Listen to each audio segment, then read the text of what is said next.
Hello and welcome to rice is YouTube channel. আমি দেবব্রত সাহা। আজকে এই ডিপ অ্যানালিসিসের ভিডিওতে আমরা একটা খুব ইম্পর্টেন্ট টপিক ফর ইউপিএসসি আমরা ডিসকাস করতে যাচ্ছি।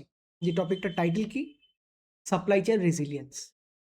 তো এই টপিকের ব্যাপারে একটা হোলিস্টিক আইডিয়া পাওয়ার আগে চলুন আমি আপনাকে একটা ব্রিফলি একটা জিনিস জানিয়ে দিই। সেটা হলো GS scholarship test conducted by Rice আইএস specially for students of Bengal, যেখানটায় আপনারা আপ টু 100% স্কলারশিপ পেতে পারেন। এক্সামটা কবে? On 12th of April 2026। কিসের জন্য এক্সামটা হবে? 10 months জিএস প্রি কাম মেন্স কোর্সেসের জন্য, আর 2 years জিএস প্রি কাম মেন কোর্সেসের। যদি এক্সামিনেশনের এই যে জিএস স্কলারশিপ টেস্টের এক্সামিনেশনের ফিচার্সের কিছু কথা বলি, তার registration free, examination both online and offline মোডে হবে আপনাদের কনভিনিয়েন্স অনুযায়ী। আর এক্সাম প্যাটার্নটা পুরোপুরি ইউপিএসসি প্রিলিমস পেপার 1 যেরকম হয় সেরকমই।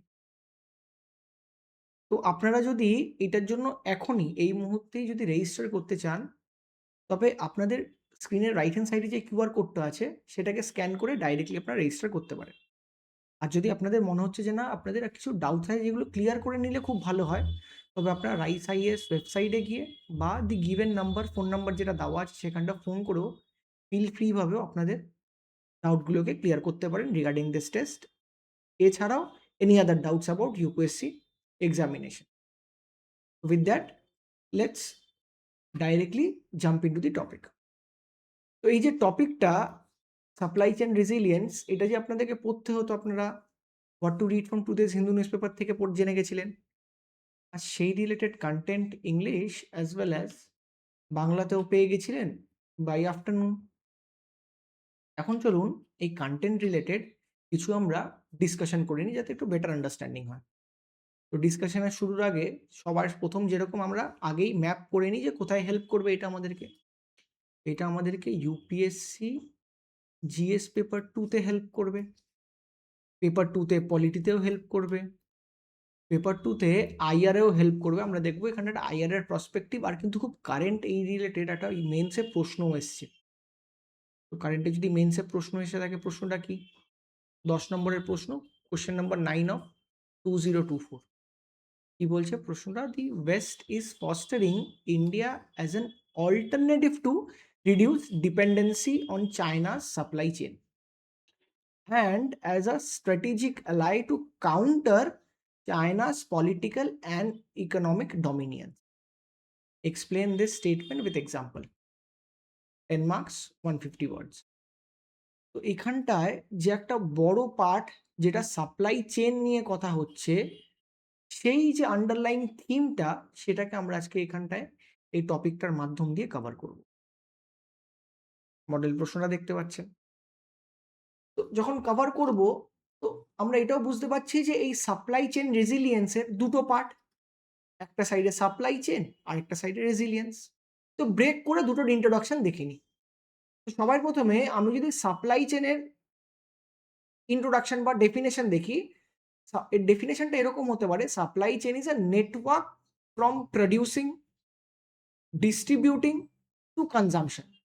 তার মানে যে কোনো জিনিস, যে কোনো product, anything which has been produced, আর তার এন্ড কনজিউমার অবধি সেই প্রোডাক্টটা পৌঁছানোর যেই ওয়েটা, সেটাকে বলা হয় সাপ্লাই চেন। এইটা কতটা এফিশিয়েন্ট হোক, যত এফিশিয়েন্ট হবে তত ভালো। ফ্রম প্রোডাকশন টু কনজাম্পশন, এর মাঝখানে যত টাইম ডিলে কম করা যায় আর প্রোডাক্টটা অ্যাজ ইট ইজ ফর্মে নিয়ে যাওয়া যায়, সেটাকেই এফিশিয়েন্ট বলা হবে। তো supply chain is all about efficiency. কিন্তু রেজিলিয়েন্স কি বলে?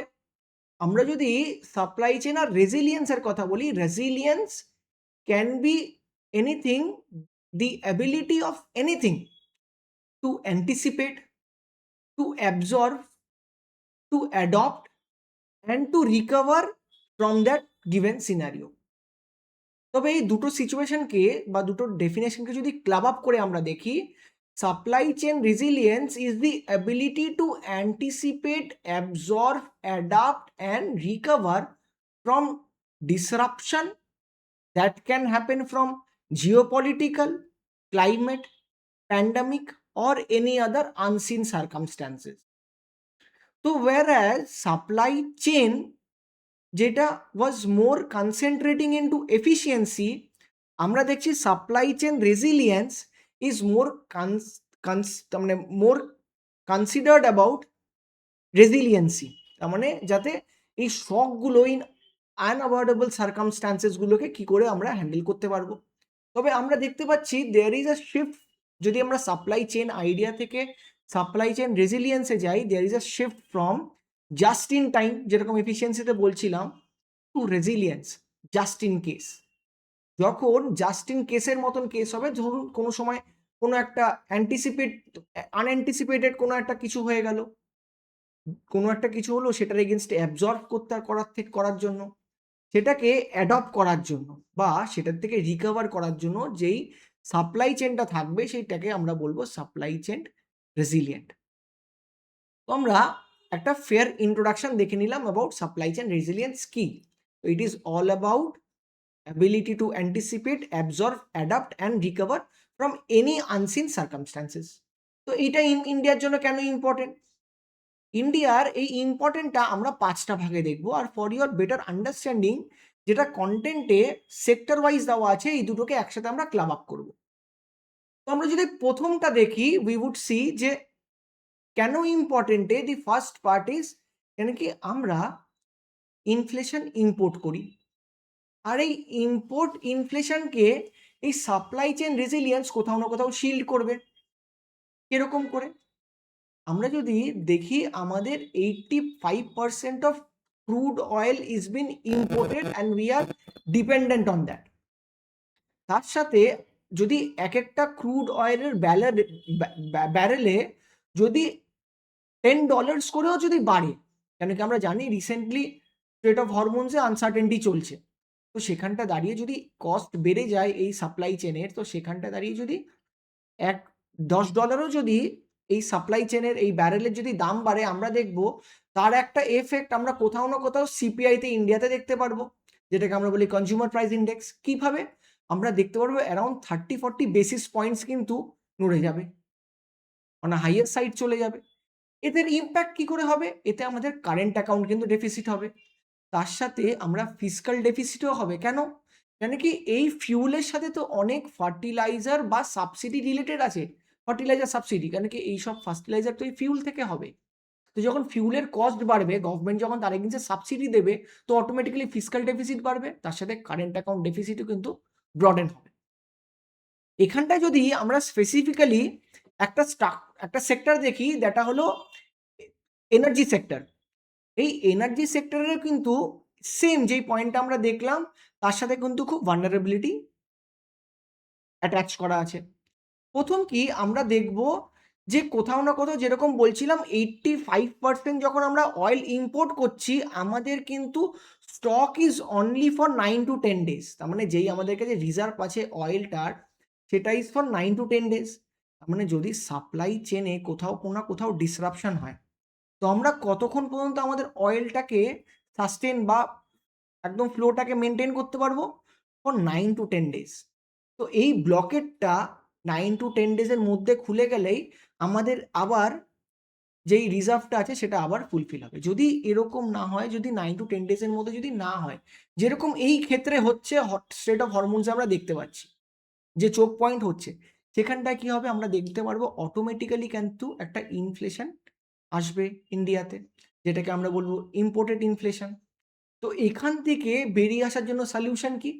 Supply chain resilience. কেন কি এখানটায় এফিসিয়েন্সির কথা হচ্ছে না, এখানটা আবার আমি বলবো just in case, from just in time to just in case, যে কোনো সময় যদি এরকম কোনো আনসেন সার্কামস্ট্যান্সেস আসে, তখন যাতে আমরা সেই সাপ্লাইটাকে মেনটেন করতে পারি, তার জন্য ইন্ডিয়ার জন্য এই সাপ্লাই চেন রেজিলিয়েন্সটা খুব ইম্পর্টেন্ট। আমরা যদি সেকেন্ড দেখি, আমরা দেখবো একটা ম্যানুফ্যাকচারিং কোথাও একটা এর সাথে রিলেটেড আছে, তার সাথে ম্যানুফ্যাকচারিং অ্যান্ড টেক সেক্টরও কিন্তু রিলেটেড আছে।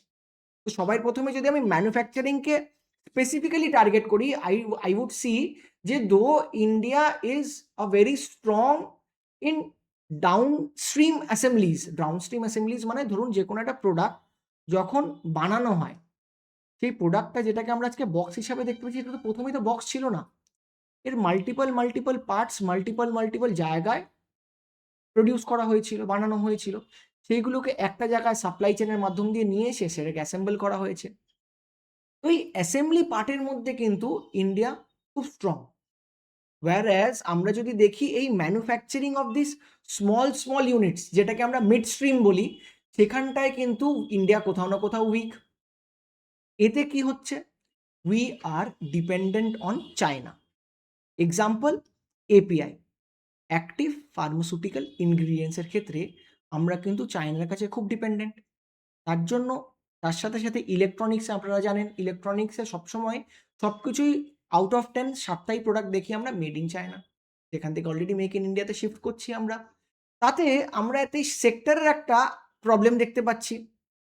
এই সেক্টরের প্রবলেমটা সেক্টরের প্রবলেমটা উড বি যে এখানটায় কেন কি আমাদের 65 to 70% API is dependent on China, আর তার সাথে electronic value addition around 15 to 20% in China. তার জন্য আমরা খুব ডিপেন্ডেন্ট হয়ে যাচ্ছি তাদের উপরে। তো কোনো রকম ডিসরাপশন ফ্রম দেয়ার এন্ড, আজকে যেই চোখ পয়েন্টটা স্ট্রেট অফ হরমুজে হয়েছিল, সেটাই যদি চায়নার সাথে আমাদের কোনো সাপ্লাই চেনে হয়, আমাদের অটোমেটিক্যালি এই সেক্টরটা কোথাও না কোথাও আটকিয়ে যাবে। কেন কি ডেটা দিয়ে আমরা দেখলাম ইলেকট্রনিক্সের ক্ষেত্রে, এপিআইয়ের ক্ষেত্রেও আমরা কতটা হেভিলি ডিপেন্ডেন্ট।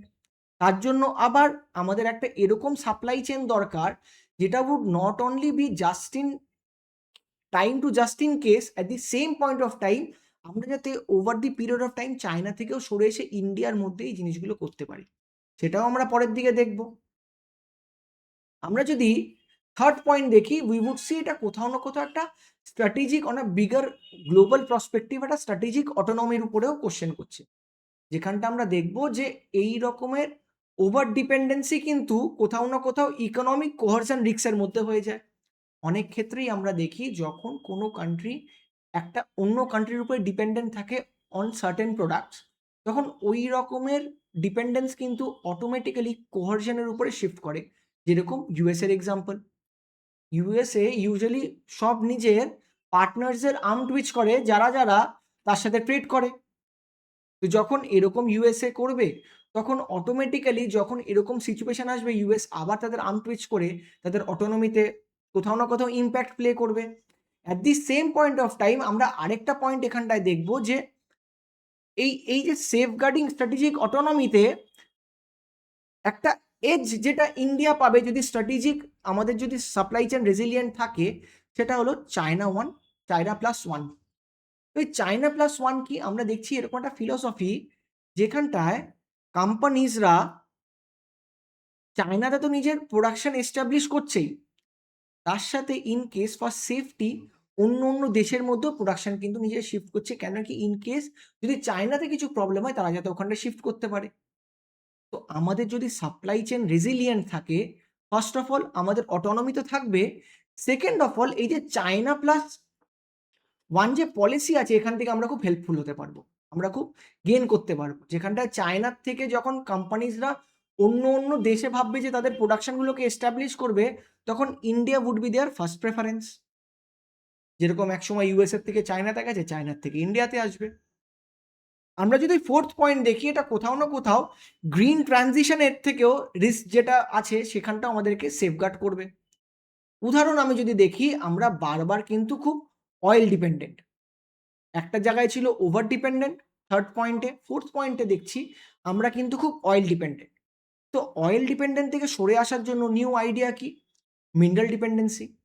তো আমরা তো বলছি যে আমরা বারবার অয়েল ডিপেন্ডেন্ট থেকে সরছি, কিন্তু তার সাথে তো এটাও একটা প্রবলেম যে আমরা তো মিনারেল ডিপেন্ডেন্ট হয়ে যাচ্ছি চায়নার উপরে। যেরকম আমরা দেখছিলাম ফার্মাসিউটিক্যাল ইনগ্রেডিয়েন্টস আর ইলেকট্রনিক প্রোডাক্টসের ক্ষেত্রে, এই ক্ষেত্রে চায়নার কাছে আমরা অটোমেটিক্যালি আবার এই মিনারেলসগুলো ডিপেন্ডেন্ট হয়ে যাচ্ছি, রেয়ার আর্থ মিনারেলসগুলোর জন্য, বা খুব যেগুলো ক্রিটিক্যাল মিনারেলস আমাদের জন্য। তো তার জন্য আমাদের এই সাপ্লাই চেন রেজিলিয়েন্স হওয়া কিন্তু খুব দরকার। কেন? কেন কি আমি যদি দেখি যে critical minerals like lithium, cobalt আর আরও রেয়ার আর্থ এলিমেন্টস যেগুলো আছে, সেইগুলো যাতে আমরা ডাইভার্সিফাই করতে পারি, খালি চায়নার কাছে ডিপেন্ডেন্ট না থাকি। এক্সাম্পল আবার just in time to just in case, যদি আবার এরকম এক্সাম্পল নিলাম যে এরকম কিছু হলো, এক্স কান্ট্রির সাথে আমাদের রিলেশন খারাপ আর তাদের সাথেই আমরা সব রকমের এফিসিয়েন্সি বা সাপ্লাই চেনটা ম্যানেজ করছি। তো আমাদের কাছে যদি সাপ্লাই চেন রেজিলিয়েন্স না থাকে, উই উড সি যে আমরা সেই কান্ট্রির উপরে যখন ওভারলি ডিপেন্ডেন্ট হয়ে যাব, আমাদের কিন্তু আবার ইকোনমিক গ্রোথ কিন্তু কোথাও না কোথাও স্টপ হয়ে যাবে, যদি একটা আনসার্টেন একটা সার্কামস্ট্যান্সেস আসে। তো কেন কি চায়না মোর দ্যান 60% এই রকমের মিনারেলসগুলোকে পজেস করে, তার সাথে একটা হাই রিস্ক আছে, কেন কি আমরা ইভিতে শিফট করছি, ইলেকট্রনিক ভেহিকেলসে, আর আমাদের রিনিউয়েবল টার্গেটসও কিন্তু খুব সামনে আছে, যেটা হলো 500 গিগাওয়াটস। তো ওই টার্গেটটাকেও অ্যাচিভ করতে কোথাও না কোথাও এই সাপ্লাই চেন রেজিলিয়েন্স কিন্তু আমাদেরকে হেল্প করবে। ফিফথ অ্যান্ড অ্যাট লাস্ট যদি আমরা দেখি, উই উড সি যে ক্লাইমেট আর ফুডের উপরে সিকিউরিটি। একটা ক্লাইমেট, কেন কি উপর দিকে আমরা দেখলাম যে যখন রিনিউয়েবল এনার্জি টার্গেটটা মিট হবে তখন অটোমেটিক্যালি ক্লাইমেটটাও বেটার হবে, কিন্তু তার সাথে যদি আমি স্পেসিফিক্যালি ক্লাইমেট আর ফুডকে দেখি, ক্লাইমেটের সাথে ফুডটা কিরকম ইন্টারলিঙ্কড। যদি কোনো বছর, আমরা জানি এই বছর গুড মনসুন হয়েছে, কোনো বছর যদি আমাদের ভালো মনসুন সিজন না যায়, বাম্পার হারভেস্ট যদি না হয়, তখন আমাদেরকে তো ফুড কোথাও না কোথাও থেকে ইম্পোর্ট করতে হবে, বা দেশের কোনো না কোনো প্রান্তের বাফার থেকে নিয়ে এসে যেই ডেফিসিট এরিয়া সেখানটায় আনতে হবে। তো সেখানটা দাঁড়িয়ে আবার এই সাপ্লাই চেন রেজিলিয়েন্সটা খুব ইম্পর্টেন্ট, কেন কি আবার এটা জাস্ট ইন কেসে হয়েছে, জাস্ট ইন টাইমে না। And at the same point of time আমরা দেখবো যে আমরা is a net exporter in terms of agricultural produce, কিন্তু তার যে ইনপুটসগুলো আছে, যেরকম ফার্টিলাইজার বা এনপিকের মধ্যে পিকে যদি আমি দেখি স্পেসিফিক্যালি, বা এডিবল অয়েল রিলায়েন্স, সেই পার্টটাও দেখি, আমরা দেখব যে আমরা সেখানটায় কিন্তু কোথাও না কোথাও ডিপেন্ডেন্ট। আমরা ফাইনাল এগ্রিকালচার আউটপুটে নেক্সট এক্সপোর্টার, কিন্তু ইনপুট অফ এগ্রিকালচারালসের ক্ষেত্রে কিন্তু আমরা ইম্পোর্ট করি এসেনশিয়াল আইটেমস। তো আবার যদি এই ইম্পোর্টে যদি কোনো সময় কোনো ব্যারিয়ার আসে, তখন এই সাপ্লাই চেন রেজিলিয়েন্স আমাদেরকে হেল্প করবে এগেন। তার জন্য আবার এই সাপ্লাই চেন রেজিলিয়েন্স কিন্তু কোথাও না কোথাও এই রুরাল ডিস্ট্রেস আর সাবসিডি বার্ডেন, যেটা গভর্নমেন্টের খুব হেভি প্রেশার ফর ফুড, সেটাকে কোথাও না কোথাও সাইডলাইন করে বা সেখান থেকে বেরিয়ে আসতে কিন্তু এই সাপ্লাই চেন রেজিলিয়েন্সই কিন্তু আমাদেরকে হেল্প করবে। যদি সাপ্লাই চেন রেজিলিয়েন্স হেল্প করে, তো এখানটায় কি ইনিশিয়েটিভ কি আছে, তো আমরা কি ইনিশিয়েটিভ, চলুন একবার দেখে নিই। সবার প্রথমে আমরা দেখব যে PLI scheme, production link incentive. তো এর সাথে আবার সাপ্লাই চেন রেজিলিয়েন্সের কি সম্পর্ক, একবার ভেবে দেখুন। আমরা বলছি নট অনলি চায়নার সাথে যে ডিপেন্ডেন্সি আছে সেটাকে ওভার ডিপেন্ডেন্ট না হয়ে সেটাকে কোথাও না কোথাও ডাইভার্সিফাই করতে হবে। At the same point of আমরা তো বলছি যে ইনসাইডেও তো বানাতে হবে, দেশের ভেতরেও তো বানাতে হবে। তো দেশের ভেতরে বানাতে গেলে তো আমাদেরকে একটা প্রোডাকশন লিঙ্ক ইনসেন্টিভ দিতে হবে। তো যখন প্রোডাকশন লিঙ্ক ইনসেন্টিভ হবে, তো অটোমেটিক্যালি একটা বিগার আইডিয়া ফুলফিল হবে, যেটা হলো সাপ্লাই চেন রেজিলিয়েন্স। কেন কি যখন আমার কাছে প্রোডাক্ট থাকবে, তখন তার ইনফ্রাস্ট্রাকচার আমরা অটোমেটিক্যালি ঠিক হবে। ইনফ্রাস্ট্রাকচার তবে কি করে ঠিক হবে? নেক্সট পয়েন্ট, পিএম গতি শক্তি অ্যান্ড লজিস্টিক প্ল্যান পলিসি। সেখানটায় যখন এরকম প্রোডাক্ট আমাদের কাছে রেডি হয়ে যাবে, আমরা অটোমেটিক্যালি যে লজিস্টিক কস্ট আছে সেটা অটোমেটিক্যালি 14% থেকে 8% আমি নিয়ে আসতে পারবো। আমরা infrastructure, smooth roads, highways, port connectivity create করতে পারবো, যাতে ট্রানজিশন টাইমটা কম হয়, তার রেশিওটাও, কস্টের রেশিওটাও কম হয়। যদি কস্টের রেশিও কমে যায়, তবে আমরা দেখব যে নেক্সট আমরা কি একটু ডিপ, যেগুলো একটু কমপ্লেক্স প্রসিডিয়ার্স বা কমপ্লেক্স প্রোডাক্ট, সেখানটা ইনভেস্ট করতে পারি। এরকম ইন্ডিয়ার সেমিকন্ডাক্টর মিশন, যেখানটায় ডোমেস্টিক চিপস আমরা বানাবো ইকোসিস্টেম। আচ্ছা, ডোমেস্টিক চিপস যদি বানাই, তবে আমার তো তার জন্য কিছু মিনারেলস লাগবে, কেন কি এইগুলোর জন্য মিনারেলস খুব ইম্পর্টেন্ট। তো মিনারেলসের জন্য আবার একটা পলিসি আছে আমাদের কাছে, কাবিল, যেখানটায় এই যে ওভারসি মিনারেল অ্যাকুইজিশনটাকে, সেটাকে স্টপ করে যাতে আমরাই যাতে মিনারেল সিকিউরিটি 2.0 এস্টাবলিশ করতে পারি in case of cobalt for EV আর ডিফেন্স সেক্টর। আর যখন এইগুলো সব আমরা অ্যাচিভ করে নেব, আমরা দেখব একটা ওভারঅল গ্রিন মিশন, আমরা গ্রিন, যেটাকে আমরা বলছিলাম গ্রিন ক্লাইমেট, সেটাকে অ্যাচিভ করব। কেন কি যখন এই রকমের সাপ্লাই চেইন রেজিলিয়েন্ট থাকবে, যখন আমরা ফসিল ফিউলস থেকে মুভ করে যাব, কেন কি এই রকমের জাস্ট ইন টাইমের ক্ষেত্রে, জাস্ট ইন কেসের ক্ষেত্রে যখন এই রকমের আমাদেরকে ডিপেন্ডেন্সি করতে হবে না, আমরা সবসময় গ্রিনের দিকে মুভ করব। তো গ্রিনের দিকে মুভ করার জন্য আমাদের এনার্জি ডাইভার্সিফিকেশন দরকার। তার জন্য আবার গভর্নমেন্টের ন্যাশনাল গ্রিন হাইড্রোজেন মিশনস আছে। আর তার সাথে যদি কোনো সময় এরকম রেজিলিয়েন্সের প্রবলেম হয়, তবে আবার আমাদের কাছে স্ট্র্যাটেজিক পেট্রোলিয়াম রিজার্ভ যাতে থাকে, যেটাকে আমরা বলছি 9 to 10 ডেজের বাফার, সেই বাফারটাকে আরও কি করে বাড়ানো যায়, সেই এই রিজার্ভের পলিসির মাধ্যম দিয়ে, গভর্নমেন্ট ইনিশিয়েটিভের মাধ্যম দিয়ে আমরা লুক অন করি। তো এতগুলো যখন আমাদের কাছে প্রসপেক্টিভ বা গভর্নমেন্ট ইনিশিয়েটিভ আছে, তো এর তো কিছু চ্যালেঞ্জেস থাকবে।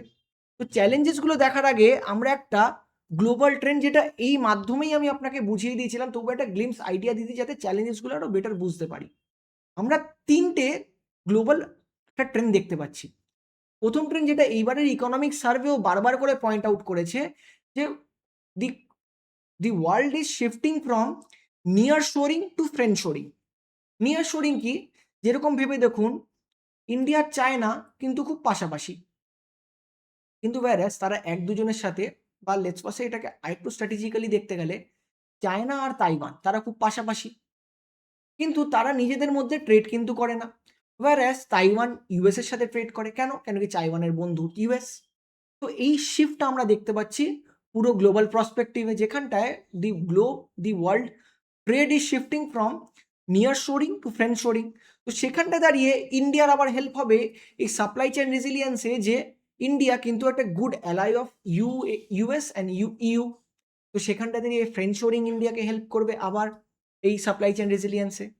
আমরা আরেকটা কনসেপ্ট পড়েছি, চায়না প্লাস ওয়ান, যেখানটা চায়নার থেকে প্লাস শিফট করে যে এমএনসিস বা কোম্পানিজগুলো এস্টাবলিশ করবে, সেটাখানটা যাতে ইন্ডিয়াতে এস্টাবলিশ করুক, তবে যদি আমাদের সাপ্লাই চেইন রেজিলিয়েন্ট থাকে, এই কোম্পানিজরা এখানটায় ইনভেস্ট করবে। অ্যান্ড অ্যাট লাস্ট আমরা দেখছি এই ট্রেন্ডটা, যে আস্তে আস্তে ওয়ার্ল্ড কোথাও না কোথাও ডিকাপলিং করছে ভার্সেস ডি রিস্কিং। যে আগে সব রকমের আইডিয়া একটার সাথেই জড়িত ছিল, যেরকম আগে যদি ইউএসএ আর ইউএসএসআর এর যদি ফাইট হয়েছে, তবে তারা সব অ্যাসপেক্টেই মারপিট করছে, be it economy, be it defence, be it energy, সব ফ্রন্টেই। কিন্তু আমরা এখন দেখতে পাচ্ছি যে দুটো দেশ একজন আরেকজনের সাথে মারপিট করছে, কিন্তু আরেকটা ফ্রন্টে কিন্তু তারা নিজেদের কাজ করে যাচ্ছে, যেরকম ট্রেড। এরকম অনেক ক্ষেত্রেই দেখা যাচ্ছে পাকিস্তান অ্যান্ড আফগানিস্তান একজন আরেকজনের সাথে মারপিট করছে অন ডিফেন্স, অন সিকিউরিটি, কিন্তু আরেক সাইডে তারা কিন্তু তাদের ট্রেড চালিয়ে যাচ্ছে। তো এই ক্ষেত্রের জন্য আমাদেরকে চায়নার সাথেও এই পলিসি ইউজ করতে হবে। যে চায়নার সাথে আমরা, কেন কি চায়না গালওয়ান ভ্যালি বা আমাদের নর্থ ইস্ট এলএসি রিজনসে এই রকমের ইনফিল্ট্রেশন করে বলে আমরা বলি যে আমরা trade and blood can't go with each other. কিন্তু at the same point of time আমরা দেখতে হবে এই রকমের ট্রেন্ডও কিন্তু কোথাও না কোথাও চলছে, আর একটা মিড পয়েন্ট বের করতে হবে, যাতে আমরা স্ট্র্যাটেজিক্যালি ম্যানুভার করতে পারি জিনিসগুলোকে। তো এই ট্রেন্ডগুলো যখন আছে, তখন নিশ্চয়ই তার চ্যালেঞ্জেস কিছু থাকবে, যেরকম অ্যান্সার রাইটিংও লিখতে হয়। তো চ্যালেঞ্জেসে আমরা আবার দেখব যে ইন্ডিয়ার এই রকমের সাপ্লাই চেন রেজিলিয়েন্ট করতে গেলে তার কী কী চ্যালেঞ্জেস ফেস করছে। দি ফার্স্ট চ্যালেঞ্জেস, আমাদের খুব হাই লজিস্টিক কস্ট আছে। It is around 13 to 14% of the GDP, যেটাকে আমরা 8%-এ নামিয়ে আনতে চাইছি। খুব অ্যাম্বিশিয়াস প্রজেক্ট। সেকেন্ড, আমরা দেখছি আমাদের এখানটায় inverted tax structure, duty structure. Inverted duty structure মানে হলো, ধরুন যে কোনো একটা প্রোডাক্ট, তার কম্পোনেন্টসগুলো আপনি যদি ইন্ডিয়াতে ইম্পোর্ট করে তারপরে সেটাকে অ্যাসেম্বল করেন, তার উপরে যেই ডিউটিটা অ্যাপ্লিকেবল হচ্ছে, লেটস সাপোজ 10%। কিন্তু এই প্রোডাক্টটাই যদি বাইরে থেকে ডাইরেক্টলি ইম্পোর্ট করেন, আপনি দেখবেন এখানটায় 8% লাগছে। তো অটোমেটিক্যালি একটা প্রাইস অ্যাডভান্টেজ পেয়ে যাচ্ছে, কেন কি এর প্রাইসটা কম। তো সেখানটায় দাঁড়িয়ে এই রকমের যে আইডিয়াটা আমরা নিচ্ছি, যে বাইরে থেকে নিয়ে এসে পিএলআই ইনসেনটিভ দিয়ে বা মেক ইন ইন্ডিয়াটাকে আরও প্রসপারাস করার জন্য পিএলআই 2.0, সেটা কোথাও না কোথাও এই ইনভার্টেড ডিউটি স্ট্রাকচারের সাথে যাচ্ছে না, যার জন্য আবার এই বছরের বাজেটও এই নিয়ে কিছু ইনিশিয়েটিভ নিয়ে এসছে, যাতে সেগুলোকে অ্যান্সার করা যায়। থার্ড, আমরা দেখব এই রকমের ড্রাইভার্সরা কিন্তু MSME, micro small and medium enterprises, তাদের মধ্যে কিন্তু কোথাও না কোথাও একটা বড় টেক গ্যাপ থেকেই যাচ্ছে, যার জন্য আবার আমরা ডাউন স্ট্রিমে তো খুব ভালো পারফর্ম করছি, কিন্তু মিড স্ট্রিমের যেই পার্টটা, সেখানটা আমরা পারফর্ম করতে পারছি না, কেন কি টেক গ্যাপের জন্য। তার সাথে আমরা দেখতে পাচ্ছি যে কোথাও না কোথাও একটা ক্রিটিক্যাল মিনারেলসের যে অ্যাভেলেবিলিটি, সেখানটাও আমরা ল্যাক করছি। আমাদের কাছে নেই বলে আমরা হেভিলি ডিপেন্ডেন্ট, আর আমাদের কাছে লিমিটেড অ্যাক্সেসও আছে। ফিফথ আমরা দেখব আমাদের খুব লং ডাইজেশনাল পিরিয়ড। ডাইজেশনাল পিরিয়ড মানে হলো, ধরুন যে কোনো একটা প্রোডাক্টকে তার ইনভেস্টমেন্ট থেকে তার রিকভারি অবধি সেই টাকাটা, সেই যে পিরিয়ডটা থাকে সেটাকে আমরা ডাইজেশন পিরিয়ড বলি। তো এই ডাইজেশন পিরিয়ডটাও কিন্তু সেমি কন্ডাক্টরের ক্ষেত্রেও খুব বেশি। তার জন্য এই রোটেশন অফ মানির জন্য আমরা আবার সাপ্লাই চেন রেজিলিয়েন্ট হতে পারছি না। অ্যান্ড অ্যাট লাস্ট আমরা দেখি যে আমরা কোথাও না কোথাও ট্রেড অফ করে ফেলছি বিটুইন এফিসিয়েন্সি অ্যান্ড রেজিলিয়েন্স। কেন কি আবার যখন জাস্ট ইন টাইম যখন হবে, তখন এফিসিয়েন্সি নিয়ে কথা হবে, কিন্তু আবার যখন রেজিলিয়েন্স নিয়ে কথা হবে, তখন কিন্তু চায় না, কেন কি লোয়েস্ট কস্ট সে প্রডিউস করতে পারছে, তার জন্য সে কোথাও না কোথাও আগিয়ে যাচ্ছে এই ক্ষেত্রে। তো এতগুলো যদি চ্যালেঞ্জেস থাকে, তার কিছু ওয়ে ফরওয়ার্ড থাকবে। তো চলুন ওয়ে ফরওয়ার্ডগুলো এক এক করে দেখে নিই। তো প্রথম ওয়ে ফরওয়ার্ড হলো যে আমাদের যে মিড স্ট্রিমে যেখানটা আমরা ল্যাক করছি, সেখানটায় ডেভেলপ করি in form of API earn semiconductor, যেরকম গভর্নমেন্ট ইনিশিয়েটিভ, তার সাথে পিএলআইগুলোকে লিঙ্ক করে দিই। ফোর্থ, আমাদের যে রিসোর্স স্ট্রাকচারটা আছে কাবিলের আন্ডারে, সেখানটা আমরা বেটার ডিপ্লোমেসি নিয়ে আসি, রিসোর্স ডিপ্লোমেসি, যাতে এই প্রসেসটাকে আরও এক্সেলারেট করা যায় আর ডাইভার্সিফাই করতে পারি। At the same point of time আমরা এক্সপ্লোরও করতে পারি ইন্ডিয়ার মধ্যে, যেরকম চায়না আফ্রিকাতে করছে। আমরা যদি থার্ড দেখি, আমরা দেখব যে লজিস্টিক কস্টটাকে কমানোর জন্য আরোভাবে আমাদেরকে পিএম গতিশক্তি আর ন্যাশনাল লজিস্টিক পলিসিতে আরও ইনভেস্ট করতে হবে, এটাকে ফুল ফ্লেজে অপারেশনালাইজ করতে হবে। ফোর্থ উই উড সি যে ইনস্টিটিউশনাল মাল্টি সেক্টর বাফার্স ক্রিয়েট করতে হবে, যে একমাত্র পেট্রোলিয়াম রিজার্ভ তো না, তার সাথে এডিবল অয়েলস, পালসেস, এই ফার্টিলাইজার, এইগুলোও যাতে শকগুলোকে অ্যাবজর্ব করতে পারে, নট অনলি পেট্রোলিয়াম বাট তাদের এন্ড রেজাল্টসগুলো, সেগুলোকেও এনশিওর করতে হবে। তার সাথে আমাদেরকে আবার ফ্রেন্ড শোরিং, যেরকম প্রথমেই আপনাকে বলছিলাম যে নিয়ার শোরিং এর সাথে ফ্রেন্ড শোরিং হচ্ছে, তো এই ফ্রেন্ড শোরিংটাকে আমাদেরকে আরও ক্যাপিটালাইজ করতে হবে। যেরকম আমরা ইউএস এর সাথে, ইউএস এর ইউর সাথে, at the same point of time আমরা ওই মিডল ইস্টের অনেক নেশনসের সাথেও যখন এই জিনিসগুলো করছি, তখন এইগুলোকে আমাদেরকে এনশিওর করতে হবে। অ্যান্ড অ্যাট লাস্ট আমাদেরকে এই সার্কুলার ইকোনমিকে প্রমোট করতে হবে।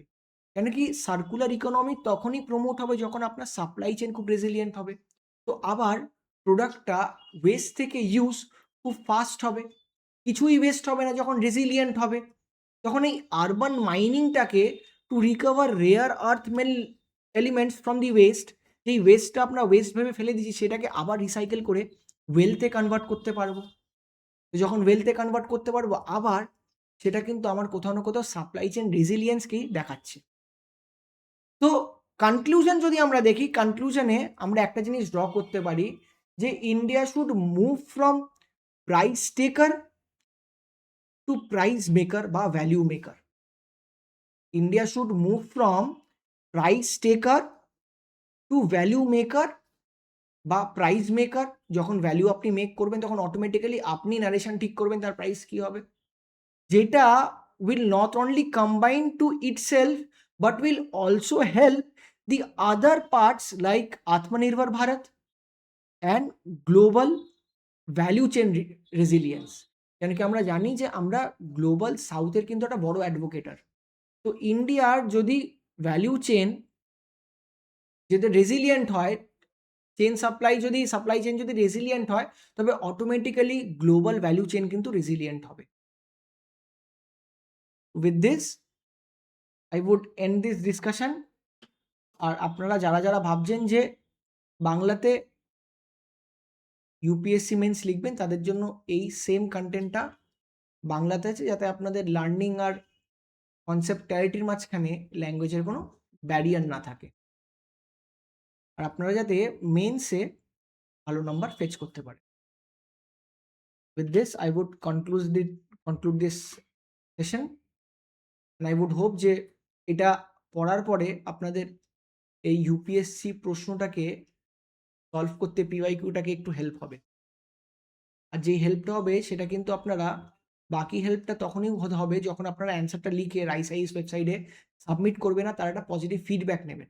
যখন তারা একটা পজিটিভ ফিডব্যাক নেবেন, যেই 50% হেল্পটা হয়েছে, বাকি 50% টা ওখান থেকেই হেল্প হয়ে যাবে। অ্যাগেইন যদি আপনাদের এই ভিডিওটা ভালো লেগে থাকে, do like this video, subscribe to Rise IAS YouTube channel and keep preparing. Thank you.